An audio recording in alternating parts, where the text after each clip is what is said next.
অনেকেই আমার বাসার হোম ট্যুর দেখতে চেয়েছিলেন। খুব যত্ন করে সাজানোর প্রতিটি কোণা কিভাবে সাজিয়েছি আজকের ভিডিওতে দেখিয়েছি। চলুন শুরু করা যাক। আসসালামু আলাইকুম এভরিওয়ান। আশা করছি সবাই অনেক বেশি ভালো আছেন। প্রতিদিন তো রান্নাবান্না, ঘর গোছানোর ভিডিও শেয়ার করি। আজকে আমার হোম ট্যুরের ভিডিও আপনারা দেখতে পারবেন। বাহির থেকেই শুরু করছি, মানে মেইন গেট থেকে। পাশে একটা লিফট দেখতে পেলেন, যদিও আমাদের বিল্ডিংয়ে হচ্ছে 2টা লিফট। আর মেইন দরজার সাথেই আমি লিফটের পাশে একটা শু রেক রেখেছি। এখন ঘরের ভিতরে ঢুকেছি। শুরুতেই আমি ড্রয়িং রুমটা দেখাচ্ছি। মেইন গেট দিয়ে ঢুকেই হাতের ডান পাশেই আমার ড্রয়িং রুম পড়ে। ড্রয়িং রুমটা যদিও ছোট, কিন্তু আমার মনের মতো করে একদম মনের মাধুরী মিশিয়ে যেভাবে সাজানো দরকার আমি সেটাই করেছি। আমি চেষ্টা করেছি আমি যে ইন্টেরিয়রগুলো করেছি, ক্যাবিনেটগুলো বেশিরভাগই সাদা রাখার জন্য, বিশেষ করে ড্রয়িং আর ডাইনিং রুমে যেন অনেক বেশি ব্রাইট লাগে।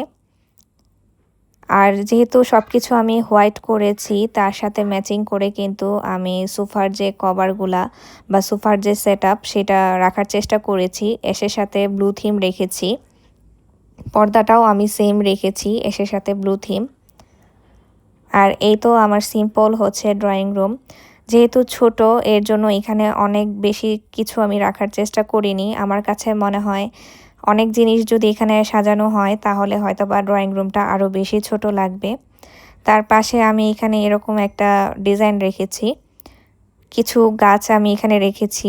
আমার রিয়েল প্ল্যান্ট অনেক বেশি ভালো লাগে। এর জন্য আমি ঘরটা সাজাতে পছন্দ করি রিয়েল প্ল্যান্ট দিয়েই, যদিও আর্টিফিশিয়াল প্ল্যান্টও আমার বাসায় আছে। যখন এই বাসাটা আমি ইন্টেরিয়র করাই, এটা কিন্তু ফুল আমি প্ল্যান করেছি, সাথে আমার হাজব্যান্ডও ছিল। তবে বেশিরভাগই পরিশ্রম করেছি আমি কিন্তু কোনো ইন্টেরিয়র ফার্ম দিয়ে এই কাজটা করাইনি। তার পাশে কিন্তু একটা আলমারিও দেখতে পেয়েছেন, কিন্তু সেটা কিন্তু আলমারি মনে হচ্ছে না।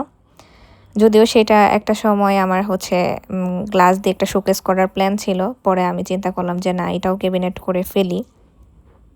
এখন যেই ক্যাবিনেটটা দেখতে পারতেছেন সেটা শু ক্যাবিনেট। এটাও কিন্তু বুঝার কোনো ওয়ে নাই এটা যে আমি শু ক্যাবিনেট করেছি।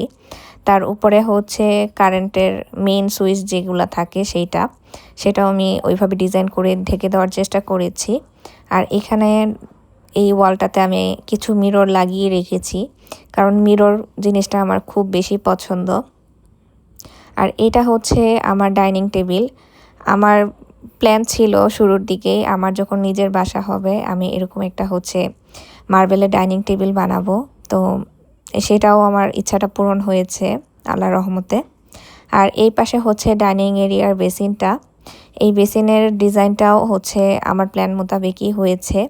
আমি চেষ্টা করেছি বাসার যেই মানে কোনাকানাগুলো সেটা রাউন্ড করে রাখার জন্য, কারণ এদিকে যেন কেউ হাঁটাচলা করলে বা দৌড়াদৌড়ি করলে যেন ব্যথা পাওয়ার কোনো চান্স না থাকে। এই জন্য বেসিনের ডিজাইনটাও আমি এভাবে রাউন্ড রেখেছি। এই তো এখন আপনারা আমাকে দেখতে পাবেন। এই বেসিনটার সাথে যে দরজাটা দেখতে পেয়েছেন সেটা কিন্তু কমন ওয়াশরুম। আর যেহেতু আমি এই এরিয়াটুকু একদম হোয়াইট রাখার চেষ্টা করেছি, এর জন্য আমি বেসিনটা চয়েস করে নিয়েছি ব্ল্যাক কালার। আমার কাছে মনে হয়েছে হোয়াইটের সাথে ব্ল্যাক কালার বেসিনটা অনেক বেশি যাবে। আর এখানে আমি ক্লিয়ার গ্লাস দেওয়ার চেষ্টা করেছি যেন ড্রয়িং রুমের ওই পাশ থেকেও আমার প্ল্যান্টগুলো দেখা যায়, মানে রিয়েল গাছগুলো, আর এই পাশ থেকেও যেন দেখা যায়। এখন আপনারা দেখতে পারবেন আমার ডাইনিং এরিয়া। আমার ড্রয়িং আর ডাইনিং এরিয়াটা লম্বা ধরনের, এর জন্য এই জায়গাটা অনেক বেশি বড়। শুরুতেই আপনারা দেখতে পেয়েছেন আমি এখানে যে বিশাল বড় একটা ওয়াগন করেছি। আমার অনেক ইচ্ছা ছিল যে আমি এরকম একটা বড় ওয়াগন বানাবো, যদিও আমার এখনও সাজানো কমপ্লিট হয়নি, তবুও আমি আপনাদের সাথে শেয়ার করে নিচ্ছি। আর উপরে এই যে লাইটগুলো দিলে না ফোনে এরকম দেখা যায়, এর জন্য আমি এর মাঝে লাইটগুলো আপনাদের দেখাই নাই। এখন একটু দেখিয়ে দিচ্ছি আসলে, তবে এটা কিন্তু বাস্তবে অনেক বেশি সুন্দর লাগে।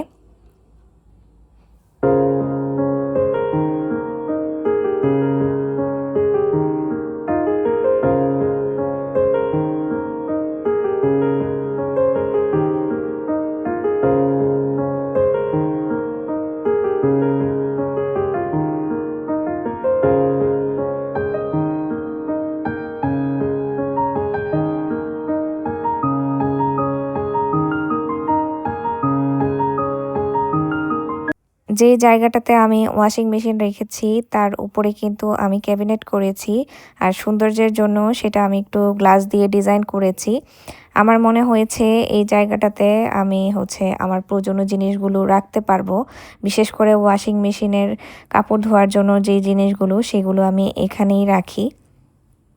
এখন আমি এক নজরে পুরো ড্রয়িং আর ডাইনিং রুমটা আপনাদের একটু দেখিয়ে দিলাম। আর এখন আমি দেখাবো আমার বাসার গেস্ট রুম। গেস্ট রুমটাও আমি একদম সিম্পল রাখার চেষ্টা করেছি, যেহেতু এই রুমটা ছোট। বাসার শুরুতেই ইন্টেরিয়র যখন করি আমার মাথায় প্ল্যান ছিল যে আমি অনেক বেশি স্টোরেজ করব, কারণ স্টোরেজ অনেক বেশি দরকার হয়। এই রুমটা ছোট হলেও এখানে কিন্তু বিশাল বড় আমি একটা আলমিরা বানিয়েছি, আর কিন্তু একটা পড়ার টেবিলও বানিয়েছি ছোট করে, যেন একদম নিরিবিলি এখানে বসে কোরআন তেলাওয়াত করা যায়। সেই সাথে কেউ চাইলে কাজ থাকলে ল্যাপটপে এখানে বসে কাজ করতে পারবে। সেই চিন্তাধারা থেকেই আমি এখানে একটা ছোট পড়ার টেবিল বানিয়েছি। আর যেহেতু এখানে কোনো ড্রেসিং টেবিল বানাইনি, তার জন্য দরজার পিছনে আমি একটা লম্বা আর কি মিরর দিয়েছি। আর এখন আমি ব্যালকনিটা আপনাদের দেখিয়ে দিচ্ছি। আমি আসলে ভিডিওটা বিকেলবেলা করেছি। লাইটের সৌন্দর্য দেখার জন্য আমি পর্দা দিয়ে তারপর রুমে ভিডিওটা করেছি আসলে। আপনারা তো আমার যারা রেগুলার ভিউয়ার্স তারা কিন্তু সবাই আমার বাসার বাহিরের যে ভিউটা, আশেপাশের পরিবেশটা খুব বেশি পছন্দ করেন। এর জন্য আমি চেষ্টা করেছি ব্যালকনিতে যেয়ে বাহিরের যে পরিবেশটা সেটাও আপনাদের সাথে শেয়ার করার জন্য। এখন আমি চলে যাচ্ছি কিচেনে। বেশিরভাগ ভিডিওতেই আমি কমেন্ট পেতাম, আপু তোমার কিচেনটা একটু দেখিয়ে দিও। আজকে ফাইনালি হোম ট্যুরের মাধ্যমে কিচেনটাও শেয়ার করে দিচ্ছি। দরজাটা খুলেই হাতের বাম পাশে আমি এখানে একটা ডাস্টবিন রেখেছি ছোট। আর চালের বস্তাটা রেগুলার থাকে না, রিসেন্টলি চালের বস্তাটা আনা হয়েছে দেখি এখানে রাখা হয়েছে। আমার কিচেনটাও কিন্তু বেশি একটা বড় না, তবে আমি চেষ্টা করেছি এই ছোট কিচেনে যে যে জিনিসগুলো অতি প্রয়োজনীয় সেগুলোই ওইভাবে সেট করার জন্য। আমি যেহেতু বাসায় একা মানুষ, আমার ফ্যামিলি ছোট, আমার কিন্তু এই কিচেনটাতেই চলে যায়। আর এখানে আমি ফিল্টার সেট করেছি, আর এটা বেসিন এরিয়া। ভিডিওর শুরুতে বলেছি আমার কিন্তু রিয়েল গাছ অনেক বেশি পছন্দ। এর জন্য আমি রান্নাঘরেও রিয়েল গাছ রাখার চেষ্টা করেছি, সেটা বেসিনের পাশেই রেখেছি। যদিও চুলা থেকে দূরে রেখেছি, কারণ চুলার হিটে গাছগুলো কিন্তু ভালো হবে না। আর চুলার পাশে আমি এখানে একটা সিম্পল রেক রেখেছি। এখানে আমার প্রয়োজনীয় জিনিসগুলোই রেখেছি। আর যেগুলো স্পাইস সেগুলো আমি এখানে রাখি না, সেগুলো ক্যাবিনেটের ভিতরেই রাখা হয়। আর চুলাটা স্টিলের চুলা। শুরুর দিকে আমার ইচ্ছে ছিল আমি গ্রানাইটের একটা চুলা কিনবো, কিন্তু ফেসবুকে অনেক ঘাটাঘাটি করার পর বা সার্চ করার পর বিভিন্ন জায়গায় জানতে পেরেছি গ্রানাইটের চুলাও নাকি ফেটে যাওয়ার চান্স থাকে। সেই ভয় থেকেই আমি এরকম এসএসের একটা চুলা কিনেছি।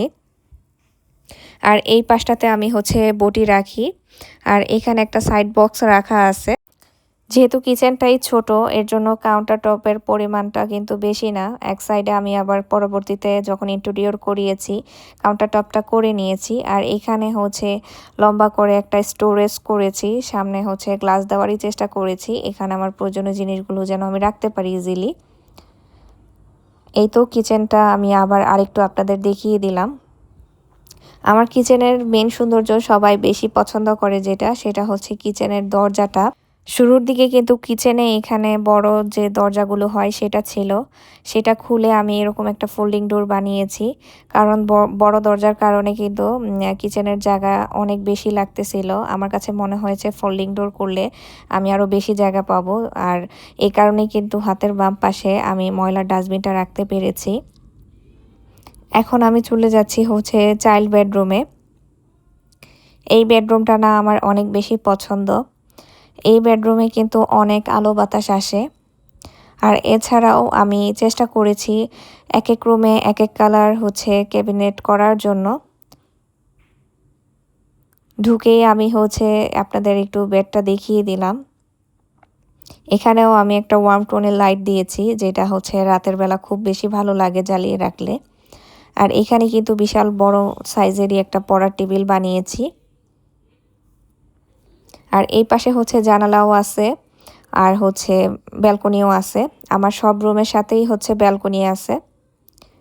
আর এই পাশে হচ্ছে বিশাল বড় মাপের একটা আলমিরা এখন আপনারা দেখতে পারবেন।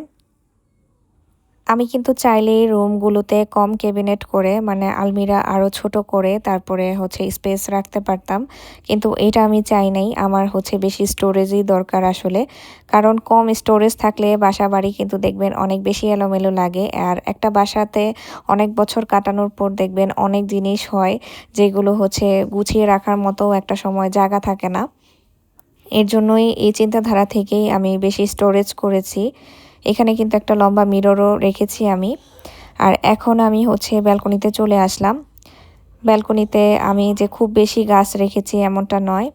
আর এই পাশটাতে হচ্ছে আপনাদের ভাইয়া হচ্ছে বাহিরে যে জামা কাপড়গুলো পরে যায়, সে বাইরে থেকে আসার পরে সেই জামা কাপড়গুলো এখানেই হ্যাঙ্গিং করে রাখে। আর এই তো এখন বাহিরের যে ভিউটা সেটাও আমি আপনাদের আরেকটু শেয়ার করে দিচ্ছি।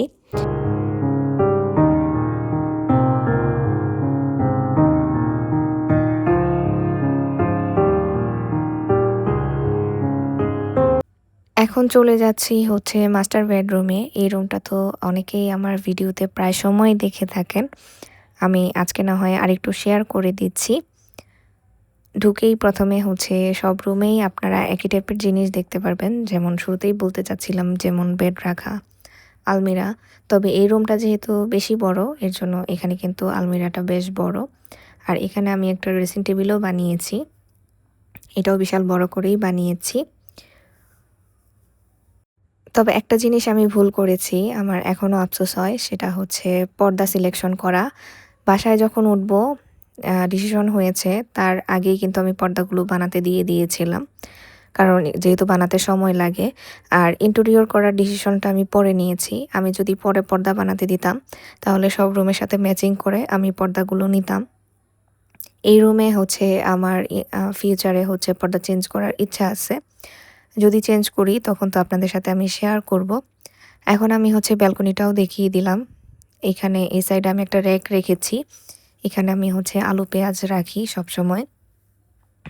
যেহেতু এটা উত্তর পাশ, এখানে কিন্তু বৃষ্টির পানি ওরকম একটা আসে না।